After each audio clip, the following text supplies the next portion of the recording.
But in the meantime, we're going to turn our attention to racing, and it's back to Cheltenham we go. It's day 4. John Duggan, come on in. Adrian, Quinny, Owen, how are we all doing?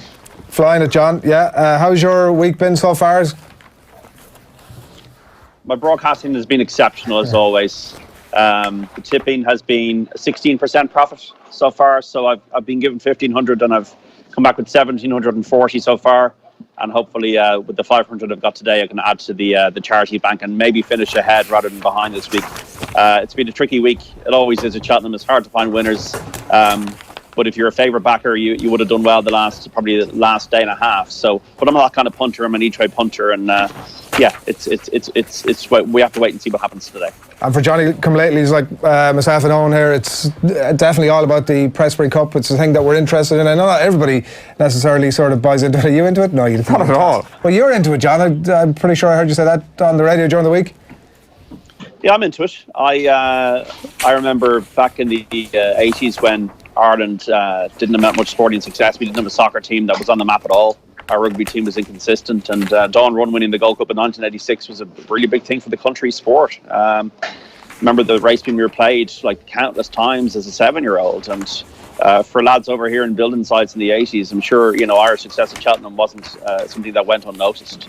So no, I think back to Arkle and everything, and people go, "Oh, sure, it doesn't matter if it's Irish, English, or this or that." I actually do think that national pride and being proud of the fact that we got great national hunt horses and great breeding operation on the flat, and Coolmore being a worldwide brand is a good thing for our sport, that we can be proud to say we have some of the best horses in the world in the flat and national hunt spheres. So I think we're a little bit comfortable that we've had such success here at Cheltenham in recent years, and then it dilutes the importance of whether there's Irish winners or English winners. But it did matter a while ago. It did matter in the late 80s when we didn't have winners here at all. And people say, well, it's just down to money and the horses were sold. Yeah, but, isn't that not reflective of the fact that we've had a great 30 years, apart from one massive blip with the recession, of an economy that's generally been on the up? I think you're right there. We've kind of settled into the idea of us being better than England at this particular festival. You hate the Pressbury Cup, is the look you gave me when I said that there a minute ago. You asked me, am I into it? I said not at all, because it's just, we've taken it as a given now that Ireland are going to win this thing every year. But it's very tight. What is it, 11-10 going into today, John? Yeah, and I think we win it or we might not win it. It is not as important as it was, but it was important. And when I came here at Cheltenham, you even know, when I came here at Cheltenham in 2002 for the first time, Ireland is very much how many, we might get 4 or 5 winners. I think we had 5 winners that year. So now there were less races run, but they introduced the likes of the bumper, the race on the Wednesday here. They introduced that specifically, I believe, in the 90s, so that would give us a chance of having Irish winners. We've become like the Dubs, John. We've become smug like the Dubs. We've got too used to this winning thing. It doesn't mean anything. You never take things for granted. And last year, all the championship races were won by English horses. So this year, we've had 2 of the 3 championship races won by English horses, Paisley Park and Altior. One quick one for you before we get into what's a pretty phenomenal day of racing ahead. Bryony Frost yesterday obviously was one of the stories in a week of big stories in a week where the racing has been pretty incredible, but this story particularly was important. It was, because I know Katie Walsh won a Grade 1 bumper on Relegate, but I think this is a good thing that we're beginning to stop talking about female jockeys on as a thing. They're just jockeys like everybody else. I think we've seen that with Rachel Blackmore's performance in the Irish title race this season. 84 winners in Ireland, winner on a Plutar the other day. And maybe when Katie Walsh and Nina Carberry retired, we thought, okay, that was a golden generation of female jockeys. But it proved yesterday that no, we got a new generation coming through. And then Lizzie Kelly also won at the festival for the 2nd year in a row in the race later on, and Sir Delac. So, look, I don't think the gender matters. I remember, but once again, Rosemary Henderson finished, I think 5th or 6th in the 1994 Grand National, and it was a big thing. Now you got Bryony Frost riding as good a races as the male jockeys in the weigh room. So it was class. It was class. I think it was the 4th time she's won in 5 starts on Frodon. So she comes from good stock. Her dad Jimmy won the Grand National in 1999, and she's a very good jockey. And I remember even turning down the television last year. I was at Leopardstown and I saw Black Horton win the Novices Chase at Kempton. I said, that's a really good ride, whoever gave that a ride. And then I just checked later, it was Bryony Frost. There you go. And no surprise, and a deserved win. And also yesterday, great story that Paisley Park's owner, Andrew Gemmell, has been blind since birth. It was kind of tugged their heartstrings. He listened to the commentary on BBC 5 Live, and his horse wins the Stairs Hurdle. And I met him after, and somebody told him I had a Spurs scarf on. And he was slagging me off because he's a West Ham fan. So yeah, that was a great story, Andrew Gemmell. Just showing that there's spirit there. Yeah, brilliant, John. Bryony's interview, by the way, afterwards with Ollie Bell on ITV is 100% worth checking out as well, because it was a brilliant piece of TV. Now, the Magners Gold Cup is obviously the one that we're all looking ahead to today. John, it's stacked with household names, so tell us which one's going to rise above. Well, the one I've gone for each way is Album Photo. Now, there's a couple of things factored into his price, which is about 14 or 16 to 1. His jumping sometimes can be a bit suspect. He fell in the novices race last year when staying on, probably would have been third. He has sometimes been a little bit sloppy over fences. But his jumping, I think, generally in the main is not bad. Will he get the trip? I don't know. On good ground, he might not get the trip, but factored into a price which is in double figures. The reasons why I like him: he won a Grade 1 at Ferryhouse last year. I don't even remember that incident where Paul Townend made a mistake and ran out of Punchestown. It was quite controversial at the time. Album Photo, which he was on, would have probably won the race, and he reunites with Album Photo today. The horse is only 7. He went to Tremor on New Year's Day, and he gave weight and a beating to horses like Total Recall, Imitation Only, on his first run of the season. That was good on the clock in terms of the speed figures. Whether he stays, I don't know. But generally, when I've seen Album Photo at the end of his races, he's staying on pretty well. And of the 4 Willie Mullins horses, he's the one that interests me the most. It's a very difficult race to size up. The ground is probably going against Native River. Presenting Percy has had this bizarre preparation. We haven't seen a Gold Cup winner in 90 years win the race without running over fences that season. But they even changed the course at Galway to try him over left-handed obstacles as a prep. Now, he did win at Goran Park. He's run at the festival twice and won easily. So I wouldn't be surprised if he won. But Clan des Obeaux, is he better on right-handed tracks? Alex Ferguson part owns him. Thistlecrack, 3 or 4 years ago, I would have said probably would win this race. He ran well at Kempton, second behind the Clan des Obeaux. Will he get the trip? I don't know, but Thistlecrack could be a lively outsider. Bells Hill, Ruby Walsh has decided to ride that one. A really good, classy horse, won at Leopardstown last time out, but has been generally a little bit below par at the Cheltenham Festival. Invitation Only, I don't think is good enough. Ken Boy, I don't think is good enough either. So Annabelle Fly, Shattered Love, these horses all have chances. So it is a wide open race, and they'll go a furious gallop. There are no prisoners taken in the Gold Cup, and you'll need a horse that jumps and travels. And maybe the race last year left a mark on Might Bite, but Might Bite, if he came back to his best on the going, the ground is drying out all the time, and it could be even good to soft. It could be good ground, good to soft in places by the time we race at Half-1 if there's no more showers. Might Bite might be for the forgotten horse of the race. So it's very difficult to call, and the one I've gone for each way is Album Photo, but not with huge confidence, with hope rather than huge confidence. Just for anybody thinking about having a bit of a nibble on presenting, which is an excellent racing terminology on that I should have brought in at the top of the show. We've been discussing good racing terminologies, John, myself and Owen here being experts in the field, so to speak.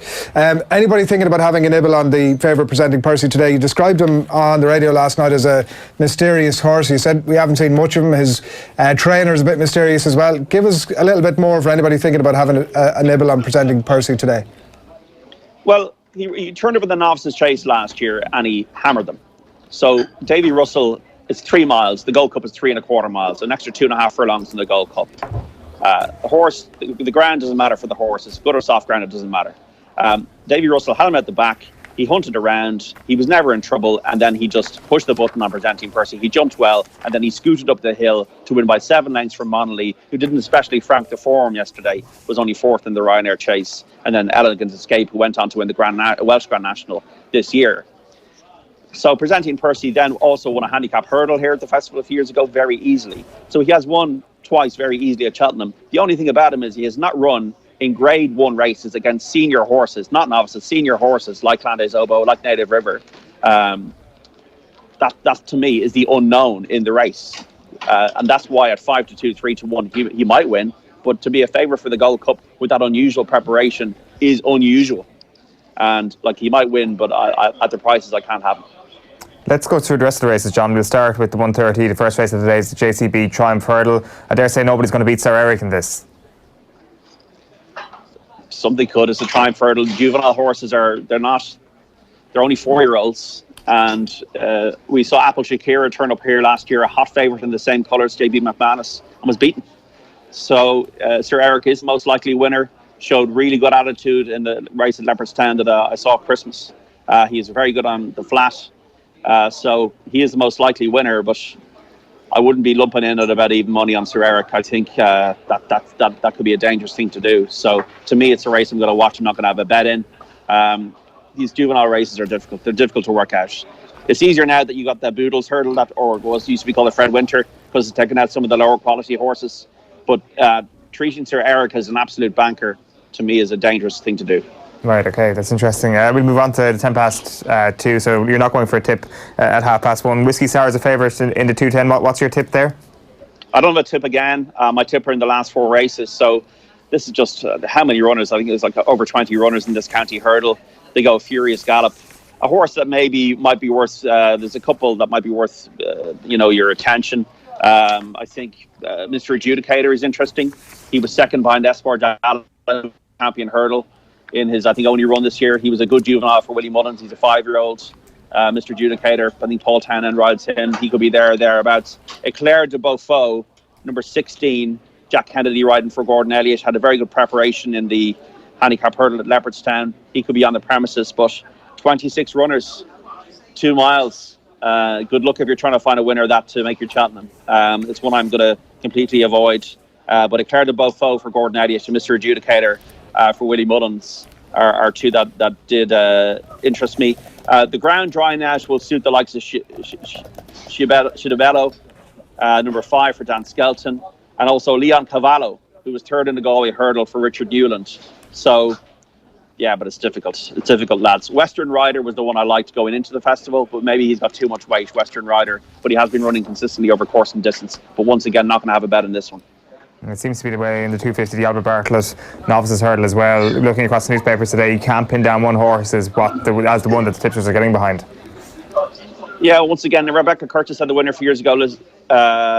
Lisnagar Oscar has been well supported, has shown good attitude in his races. Maybe the ground is going against Darren Ross. Dinons has got course and distance form. So Davy Russell rides him. So the course form. The one actually that might be Commander Fleet, I think, will be a very decent horse in time. But the one that might be worth a look at is Rhinestone. Was second behind Commander Fleet at Leopardstown. Might be a little bit under the radar at about 12-1. But once again, this is one of the hardest races at the festival to work out. We did a 33-1 winner in this race last year. Remember Bertie's Dream won in this race at 33-1. It's a difficult race to work out. It's not, like, to me, 20 runners. Like, if you're picking the winner of this easily, you're doing a better job than me. Yeah, let's move on to the 10 past 4 then. We've already got the Gold Cup down at 3:30, so it's the St James's Place Foxhunters Challenge Cup, and Ucello Conti here is actually leading the way in terms of the newspapers, John, in terms of the amount of tips going for a horse. Which one are you going for? Well, this is one I'm actually going to get involved in. So I've gone for number 4, Cade du Burlet. I backed the horse in the race last year. The ground was much softer than it is today. He jumped the last with the rest of them, and he was maybe on the wrong side of the straight, where I don't know whether the ground suited him, whether it was softer up the hill, but then he kind of faded into 5th, but it was a very close 5th. He then went to Punchestown and won by 21 lengths. I backed him at Punchestown in a similar Foxhunters race. He won by half the track. Now, the ground drying out, I think, will definitely suit Cade de Burlet. He warmed up for this by winning a point. Rose Loxton, who works at Paul Nichols, trains the horse. William Biddick knows how to ride around these races. I definitely think, surely on better ground, the Cade du Burlet will make the frame, and that's why I've had my main bet today for charity. Each way, it's 7-1 on Cade du Burlet. Ucello Conti I would respect.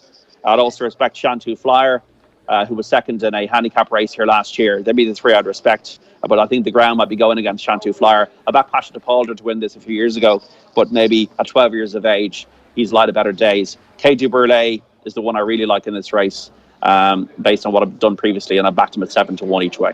Right, very interesting. Let's move on to the penultimate race of the day. It's the Johnny Henderson Grand Annual Challenge Cup Handicap Chase. Do you have a tip in this one, John? Yeah, I've gone for Bundoran for all the people in Donegal tuning in this morning. Like, once again, Magic Saint maybe ahead of the handicapper for Paul Nichols. Paul gave that as his bet of the week at the Road to Gold preview last Sunday. So Magic Saint could be a horse that could be maybe running in graded races over time. But once again, it's a 20-runner race. It's a cavalry charge. A Magic Saint, yeah, look, at 7-2, 4-1 is pretty skinny. So that's why I went for Bundoran at 14-1 each way. He's won over course and distance. His trainer said that he strengthened up over the summer when he won over course and distance first time out in the autumn here at Cheltenham, and he won easily. The next day he was raised in the weights and he was second, but they put him away. And I think to reach the frame, Bundoran at 14-1 might not be a bad bet to reach the frame. Magic Saint, a lot of support for Not Another Muddle for Gary Moore. Once again, could be ahead of the handicapper and is a good jumper. But yeah, I've gone for Bundoran here each way because I think horses for courses, that phrase does matter around Cheltenham. And then finally, John, your last tip of the festival, it's in the Martin Pipe, it's a 5:30. What are you looking at here? Generally, Gordon Elliott has got a good record in this race regarding, I think he the winner last year, Blow by Blow. Dallas they picked on is well fancied for him. When I went to Leopardstown about 10 days ago, I just spoke to about 7 or 8 people. I spoke to Gavin Cromwell. He said Esward Allen had an each way chance. Did I listen to him and put him up? No, I chickened out on the stats. So sometimes the stats can go against you. But I spoke to Jessica Harrington, did an interview with her, went through every single horse she had. She had a horse, not many left, that ran well yesterday in the Pretemps. And she said, I forgot one, Discordantly. That is number 13, unlucky for some. Discordantly is a good horse. He runs in the Martin Pipe. He's been running in these hustle-bustle races, and I think he might have an each-way chance. So Jessica doesn't send over horses to Cheltenham unless they're going to contend. Like, there's not much support from in the market. I'm not too concerned about that. You can't discount the likes of Early Doors with John Joe O'Neill's son riding them for Joseph O'Brien, number 1 in that race. Acapella Bourgeois was once a great chaser, but who knows what's going to happen now. It's a difficult race to work out, but Daybreak Boy will have a chance as well. But I've gone for Discordantly. So Discordantly, Bundoran are very small each way bets today. Album Photo is my pick in the Gold Cup, but not with huge confidence, with a bit of hope. But the one I do like is Cage du Burlet. That's the horse I'm hoping to make my Cheltenham finish on a high note. Cage du Burlet in the 4:10 and the Foxhunters. Definitely think it'll make the frame. Good stuff, John. Sounds like breakfast is up there in the background. Have a good day's racing. They're testing the fire alarm here, guys, so I better get out of here. Thanks. Get out of there. Come on. Good timing. Come on. The stakes are just too hot. I mean, if it wasn't so serious, that'd be funny.